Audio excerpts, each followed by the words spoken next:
আর এবার আসলে বিস্তারিত খবর থেকে অবশ্যই শুরুতে আমরা বাংলাদেশের দিকেই নজর রাখবো, কারণ পদ্মা পারে ফের চরমে দোলাচল। দেশ ছেড়ে পালাতে চান এই মুহূর্তে মোহাম্মদ ইউনূস, আর তৈরি রয়েছে কিন্তু তার জন্য ইস্তফাপত্র পর্যন্ত। কিন্তু কেন এবং কিভাবে কোণঠাসা হলেন তদারকি সরকারের প্রধান উপদেষ্টা? একবার ফিরে দেখুন রিপাবলিক বাংলায়। কি বলছি যে আমরা ক্ষমতা নেইনি, দায়িত্বে আছি। এই দায়িত্বটা পালন করা তখনই আমাদের পক্ষে সম্ভব হবে যখন আমরা সকলের সহযোগিতা পাবো।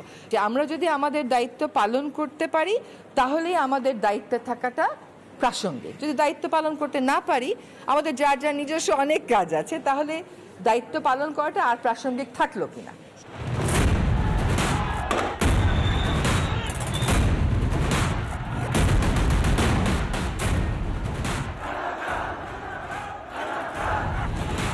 পালা বদলের পর থেকে তো একের পর এক দায়িত্ব জ্ঞানহীনতারই পরিচয় দিয়েছে তদারকি ইউনূস সরকার। আইনের শাসন তলানিতে গিয়ে ঠেকেছে। হিন্দু মহিলাদের ধর্ষণ, খুন থেকে লুটপাট, পদ্মাপাড়ে একের পর এক লজ্জাজনক ঘটনা ঘটেছে। কিন্তু হাত গুটিয়ে থেকেছে ইউনূস প্রশাসন। একটি হিসেবেই তা স্পষ্ট। গত বছরের 21শে আগস্ট থেকে 31শে ডিসেম্বরের মধ্যেই পদ্মাপাড়ে 174টি সাম্প্রদায়িক হিংসার ঘটনা ঘটে। এর মধ্যে হত্যাকাণ্ড 23টি, নারী নির্যাতনের ঘটনা 9টি, আর হিন্দুদের প্রার্থনাস্থলে হামলা 64টি। শুধু তাই নয়, ইউনূস জামানায় কারাগার মুক্ত হয়েছে একের পর এক সন্ত্রাসী। ঢাকার রাজপথে বুক ফুলিয়ে মিছিল করতে দেখা গিয়েছে নিষিদ্ধ জঙ্গি গোষ্ঠী সংগঠনকেও।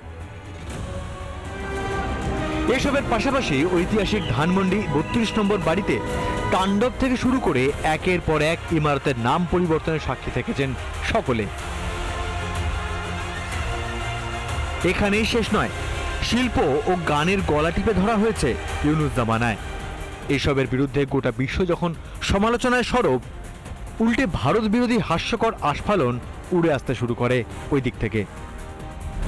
বাংলাদেশেও অবৈধ ভারতীয় একেবারে নাই আমি বলবো না, বাট আমি আপনাদের অনুরোধ করব যদি থাকে আপনারা আমাকে একটু জানান। ব্রাহ্মণবাড়িয়া ওই সীমান্ত কিন্তু তারা পুষিনের চেষ্টা করছে, বাট বিজিবির সাথে আনসার এবং জনগণের সহায়তায় তারা কিন্তু করতে পারে নাই। এইসব এলাকায় আমি আপনাদের অনুরোধ করব, আপনারা সবাই যদি সহযোগিতা করেন, ইন্ডিয়া পুষিন করতে পারবে না। এটা বিজিবির সাথে জনগণ এবং আপনারা সাংবাদিক ভাই বোনেরা আপনাদেরও সবাই একটু সহযোগিতা করেন। একদিকে ভারত বিদ্বেষ, অন্যদিকে পাকিস্তান প্রেমের বারবারন্ত।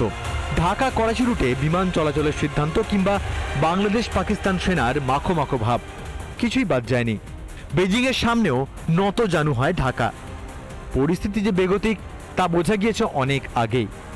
গত অগস্ট থেকে 6 মাসে ইউনূস প্রশাসনের বিরুদ্ধে 136টি আন্দোলন হয় বাংলাদেশে।